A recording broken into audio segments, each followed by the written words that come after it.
Let me share something remarkable with you. Last week, a man came to me after one of my lectures. He was successful by worldly standards, wealthy, respected, accomplished. Yet there was an emptiness in his eyes that spoke volumes. He said to me, Neville, I've achieved everything I thought I wanted, but I still don't know who I am. You see, my beloved friends, this is the greatest tragedy of human existence, to live an entire life without discovering your true identity. Most people live and die as strangers to themselves, wearing masks so long they've forgotten their true face. Tonight, I want to share with you the profound truth that has transformed countless lives. The truth that will set you free from all limitations once you truly grasp it. That truth is simply this: you are the living manifestation of God Himself, temporarily dwelling in human form. Now, I know this might sound startling to some of you. You might be thinking, Neville, surely you don't mean that literally.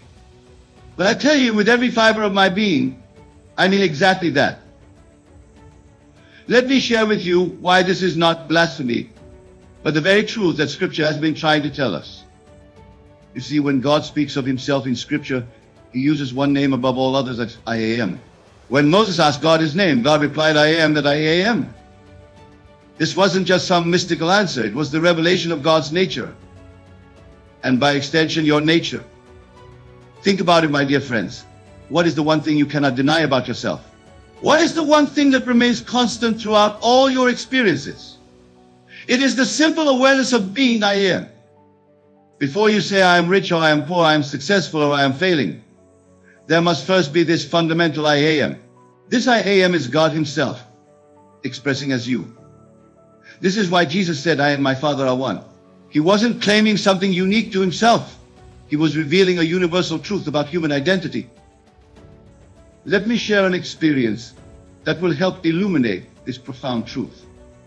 A lady came to me burdened with years of self-doubt and limitation. I asked her to do a simple exercise. For the next 5 minutes, I said, strip away every label you've ever accepted about yourself. Remove every role, every title, every description. What remains? At first, she was uncomfortable with this exercise. Like most people, she had built her identity on external things, her roles, her relationships, her achievements. But as she persisted, something remarkable happened. She touched that pure awareness, that simple I am, and in that moment she knew who she truly was. You see, my wonderful friends, finding out who you are is not a process of accumulating more knowledge or gathering more experiences. It's actually a process of removing everything that you are not until only your true self remains. Think of it this way. If you had a golden statue and it was covered with layers of paint, finding the gold wouldn't involve adding anything. It would involve removing the layers that hide the gold. Your true self is like that gold. It's already there, perfect and complete, hidden beneath layers of accumulated ideas about who you think you are. This is why Scripture says, be still and know that I am God. Notice it doesn't say think about God or study about God. It says be still and know. This knowing comes not through the mind, but through direct experience of your own being. Let me share with you the 3 fundamental truths about your identity that you must grasp. First truth, you are not your body. Your body is something you have, not something you are. You say my body just as you say my car or my house. Whatever you can possess cannot be what you are. Second truth, you are not your thoughts. You can observe your thoughts, which proves you are the observer, not the thoughts themselves. The true you is the awareness in which thoughts appear. Third truth, you are not your roles or your story. All these are temporary expressions, but you are the eternal expresser. These truths lead us to a profound question. If you are not your body, not your thoughts, and not your roles, then who are you? This is where we must enter into what I call the sacred silence of self-discovery. Let me share something profound that happened in my own experience. One night, alone in my room in New York City, I entered into a state of deep contemplation. As I sat there, I began to strip away every concept I had ever held about myself. Layer after layer fell away, until suddenly, and I want you to listen to this carefully, I experienced myself as pure awareness, boundless and eternal. You see, this is not just theory or philosophy. This is practical metaphysics that transforms your entire existence. Let me share with you the 3 levels of self-discovery that you must navigate to find your true identity. The first level, the outer self. This is the self that most people live and die as, the personality, the social mask, the collection of habits and patterns that we show to the world. It's like an actor so immersed in a role that he's forgotten he's acting. Let me share a perfect example. A successful doctor came to me, completely identified with his profession. His entire sense of self was wrapped up in being Dr. Smith. When he lost his license due to a false accusation, he fell into deep depression. Why? Because he had confused his role with his reality. You see, my wonderful friends, roles are necessary for the play of life, but they are not who you are. You are the actor behind every role. This brings us to our second level. The second level, the inner self.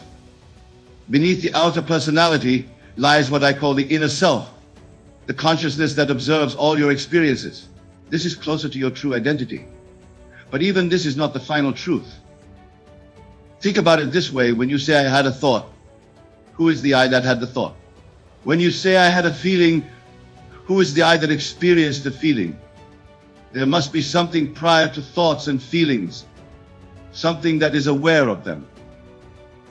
This is why Scripture says the kingdom of heaven is within you.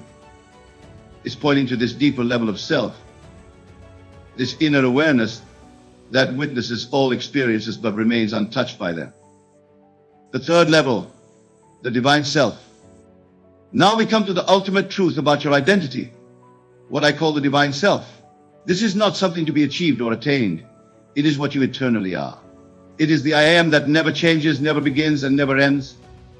Let me share a profound technique for discovering this divine self. I call it the reverse inquiry. Instead of asking, who am I? Assume the position of pure awareness and ask, who is asking this question? Keep following this inquiry back until you reach the source of all questions. You see, my beloved friends, discovering who you are is not really a process of becoming something new. It's a process of uncovering what you eternally are. It's like the sun hidden behind clouds. The clouds may come and go, but the sun remains eternally itself. This is why Jesus said, before Abraham was, I am. He wasn't speaking of the personal Jesus, but of this eternal I am that is your true identity. You must learn to distinguish between your eternal nature and its temporary expressions. Let me share with you 3 practical exercises for discovering your true self. The first exercise, the silent witness. Throughout your day, practice being aware of being aware. Don't just experience your experiences, notice that you are the awareness in which all experiences appear. The second exercise, the sacred question. Repeatedly ask yourself, who is aware of this moment? Don't accept any verbal answer. Let the question take you deeper into pure awareness. The third exercise, the divine recognition. Whatever you experience, recognize that you are the consciousness in which it appears. You are not the passing show, but the eternal witness of the show. You see, my wonderful friends, most people spend their entire lives trying to become something, trying to achieve something, trying to gather experiences. But I tell you this, all that effort is taking you away from the simple truth of who you already are. Think about it. When you say I am, you're expressing the same I am that God expressed when He declared I am that I am. This I am is your true identity. Everything else, your personality, your achievements, your roles, these are merely costumes worn by the eternal I am. Let me share something remarkable about this truth. Once you discover who you really are, all effort ceases. You no longer need to try to become anything because you recognize that you are already everything. This is why Scripture says, be still and know that I am God. My wonderful friends, now we come to what I consider the most transformative aspect of self-discovery. The power of recognizing your true self. This is not merely an intellectual understanding, but a living experience that will revolutionize your entire existence. Let me share something profound that occurred during one of my deep meditations. I suddenly realized that everything I had seeking peace, joy, fulfillment was not something to be achieved, but something to be recognized as my very nature. This recognition, my dear friends, is what I call the ultimate revolution. You see, there's a fundamental difference between knowing something intellectually and recognizing it as your very being. Let me illustrate this with a story that perfectly captures this truth. A lion cub was raised among sheep. It bleated like a sheep, ate grass like a sheep, and thought itself to be a sheep.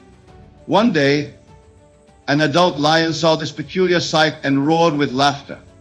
The cub, frightened, tried to bleat and run away. The adult lion caught him and dragged him to a clear pool of water. For the first time, the cub saw his own reflection alongside the adult lion's. In that moment of recognition, something profound happened. The cub didn't become a lion. He recognized that he had always been one. This, my beloved friends, is exactly what must happen to you. You are not becoming God. You are recognizing that you have always been the very expression of God himself. This is why Scripture declares, "Know ye not that ye are gods?" Let me share with you the 3 stages of self-recognition. The first stage, the recognition of presence. Begin by recognizing that before you are anything, you are. Before you are male or female, rich or poor, successful or unsuccessful, you simply are. This pure sense of being, this I am, is your first clue to your true identity. Think about it. You never experience yourself as absent. You might experience different states, different circumstances, but you never experience your own absence. This is because you are the eternal presence in which all experiences appear. The second stage, the recognition of awareness. Now go deeper. Recognize that you are not just present, but you are aware. This awareness is not something you have, it is what you are. Everything else appears and disappears in this dareness awareness. But the awareness itself never changes. Let me share a practical exercise I call the awareness watch. Throughout your day, whenever you remember, notice that you are aware. Don't try to analyze or understand awareness. Simply recognize that you are the awareness in which everything appears. The third stage, the recognition of identity. This is the deepest recognition that this awareness, this presence, is not just a quality you possess, but is your very identity. It is the I am that God declared himself to be. You see, my wonderful friends, most spiritual seekers make a fundamental mistake. They try to reach God, try to connect with God, try to become one with God. But I tell you this, you cannot reach what you already are. You cannot connect with what you've never been separated from. You cannot become what you eternally are. Let me share with you what I call the 3 great illusions that prevent self-recognition. The first illusion, the illusion of separation. You believe you are separate from God, separate from your good, separate from what you desire. This is the fundamental illusion that must be dissolved through self-recognition. The second illusion, the illusion of becoming. You believe you must become something other than what you are. This keeps you perpetually seeking, never finding. The third illusion, the illusion of distance. You believe that what you seek is far away, in some distant future or place. This prevents you from recognizing what is already here, already you. Now let me share with you a profound technique for dissolving these illusions. I call it the recognition practice. Sit quietly and follow these steps. Recognize that you are aware right now. Recognize that this awareness is not something you created or achieved. Recognize that this awareness is the same awareness that God declared as I am. Recognize that you are this I am. You see, my dear friends, the scripture says, "Be still and know that I am God." Notice it doesn't say become God or reach God, it says know. This knowing is recognition. Let me share something remarkable about this recognition. When you truly recognize who you are, everything changes while nothing changes. The world remains exactly as it is, but your experience of it is completely transformed. Consider this profound truth. The sun doesn't need to do anything to be the sun. It doesn't need to practice being the sun or try to become a better sun. It simply is what it is, and from that natural state, it illuminates everything. In the same way, once you recognize who you really are, you no longer need to try to be anything. Your natural state is complete fulfillment, complete peace, complete joy. These are not states to be achieved, but your very nature to be recognized. Let me begin with something that happened just yesterday. A gentleman approached me after my lecture, deeply troubled.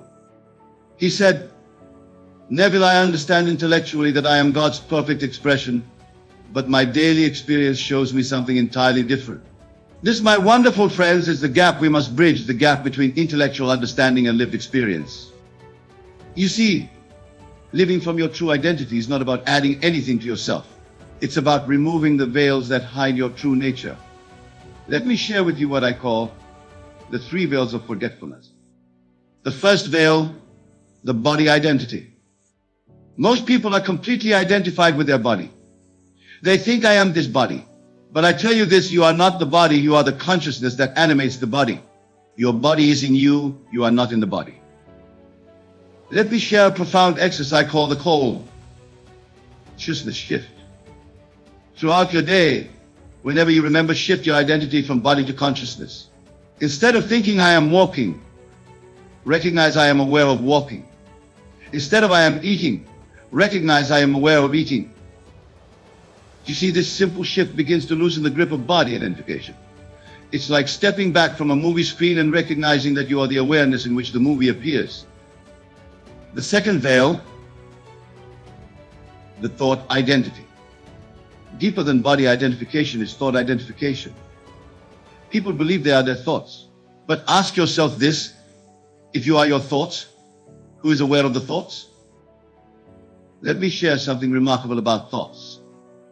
They come and go, appear and disappear. But you, the awareness in which thoughts appear, remain constant. You are not the passing clouds of thought, but the unchanging sky of awareness.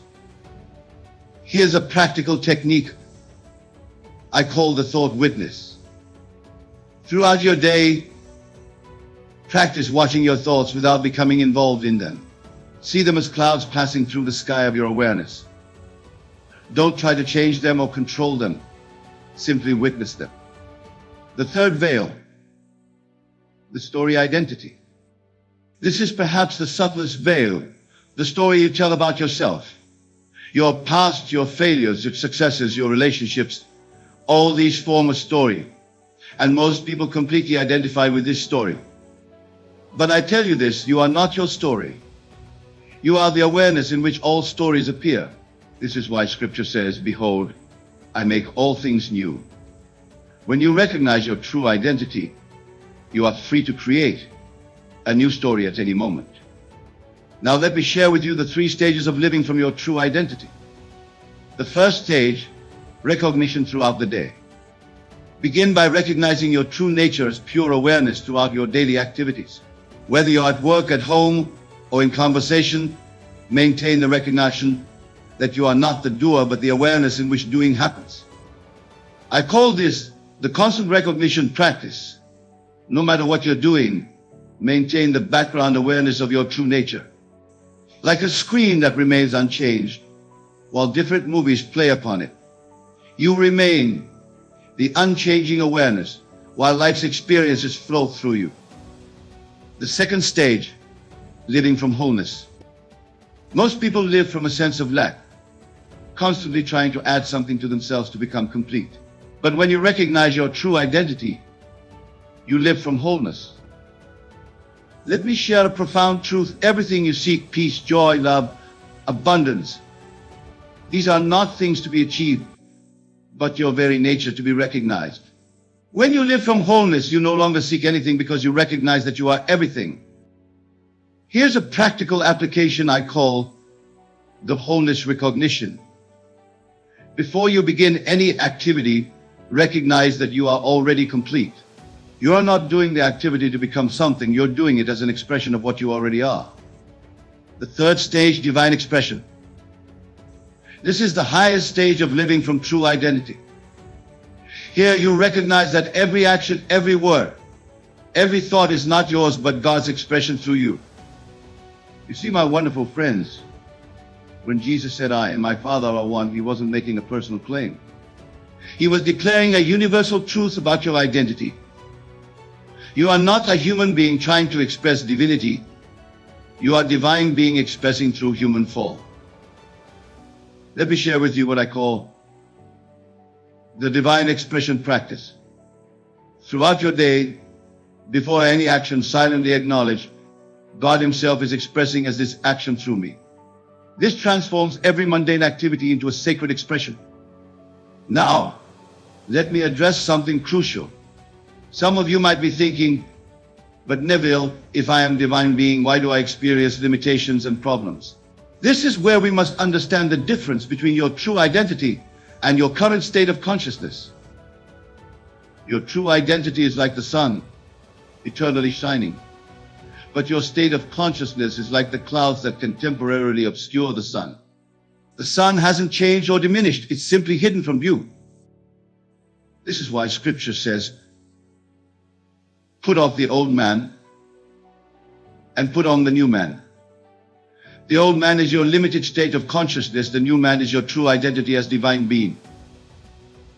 For you see, while your true identity never changes, your experience of life is determined by the state of consciousness you occupy.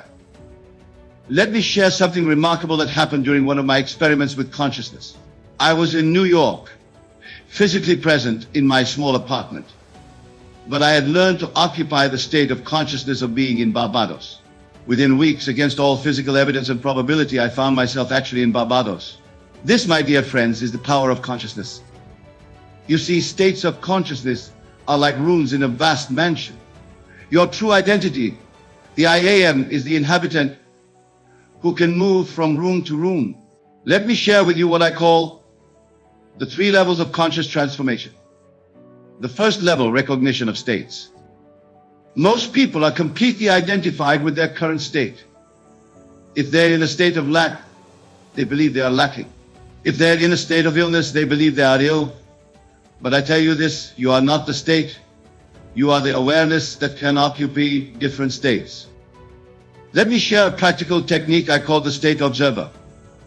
Throughout your day, practice observing your current state without identifying with it. Instead of saying, I am depressed, recognize I am aware of experiencing a state of depression. This simple shift begins to free you from identification with states. The second level, movement between states. Once you recognize that you are not the state but the occupant of states, you can learn to move between them at will. This is what Scripture means when it says, in my Father's house are many mansions. Here's what I call the state shift practice. Choose a state you wish to occupy, let's say the state of abundance. First, recognize that this state already exists. You're not creating it, you're moving into it. Then ask yourself, what would I be thinking, feeling, and experiencing if I were in that state right now?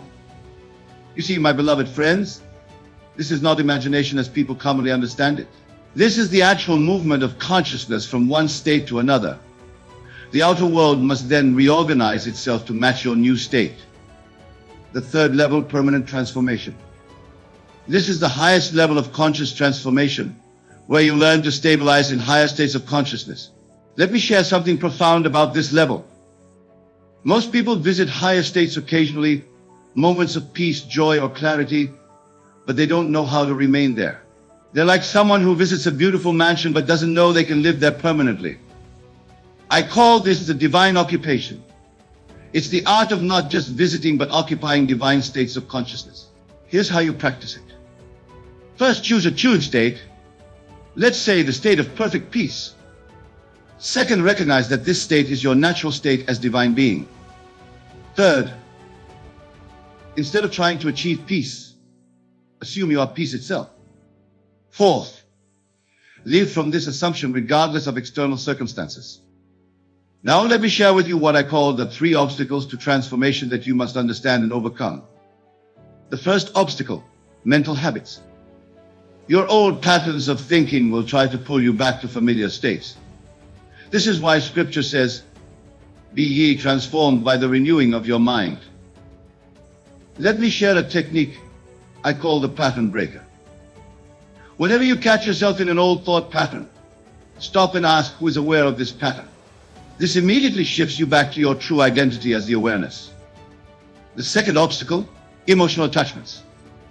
Even when we want to change, We often have hidden attachments to our current state. This is why Jesus said, "Let the dead bury their dead." Practice what I call the emotional release. Recognize that your emotions are not you. They are experiences passing through you. You can let them go because you are the unchanging awareness in which they appear. The third obstacle, physical evidence. The physical world will continue to show you evidence of your old state while your new state is taking root. This is where most people falter. Remember this profound truth: the physical world is not the cause of your state of consciousness. It is the effect. When you maintain a new state despite contrary evidence, the evidence must change to match your state. Let me share with you the 3 laws of conscious transformation. The first law, the law of consciousness. Whatever state you occupy in consciousness, you must express and experience.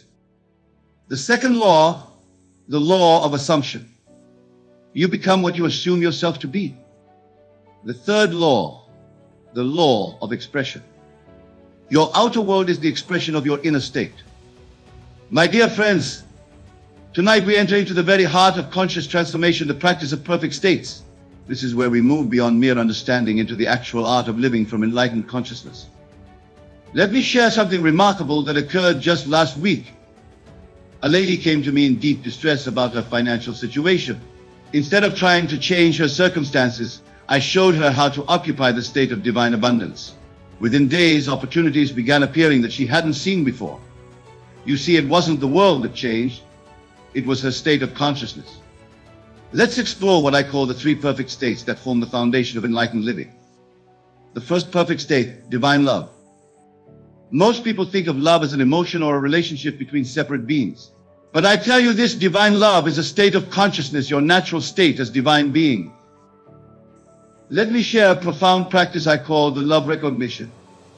Throughout your day, recognize that love is not something you feel, but what you are. Instead of trying to feel love, recognize that you are love itself expressing. You see, when Jesus said God is love, he wasn't describing a quality of God. He was describing God's very nature, which is your nature. This recognition transforms every relationship because you're no longer trying to get love or give love. You're being loved. The second perfect state, divine wisdom. Wisdom is not accumulated knowledge, but a state of consciousness that knows through direct recognition. It's what Scripture means by be still and know. Here's what I call the wisdom practice. Before making any decision, shift from thinking to direct knowing. Instead of analyzing pros and cons, enter the state of divine wisdom and let the answer reveal itself. You see, my wonderful friends, when you occupy the state of divine wisdom, you have access to all knowledge. This is why Solomon didn't ask for knowledge, he asked for wisdom, and all knowledge was included. The third perfect state, divine power. True power is not the ability to control or dominate, but the state of knowing that all power flows through you as divine expression. Let me share the power recognition practice. Throughout your day, recognize that any power you express, whether thinking, speaking, or acting, is not your personal power, but divine power expressing through you. Now, let me share with you the 3 stages of practicing perfect states. The first stage, recognition. Begin by recognizing that perfect states are not something to achieve, but your natural condition to realize. Like the sun doesn't practice shining, it simply is light. You don't need to practice perfection. You need to recognize your perfect nature. Practice what I call the perfect recognition. Throughout your day, before any activity, recognize, I am the perfect expression of divine being expressing as this activity. The second stage, occupation. This is where you learn to fully occupy perfect states regardless of external conditions. Most people let circumstances determine their state. But I tell you this, you must determine your state regardless of circumstances. Here's a profound technique I call the state occupation. Choose a perfect state, let's say divine peace. Now occupy that state completely, letting go of all resistance to current conditions. You're not trying to change conditions, you're occupying the state that will naturally transform them. The third stage, expression.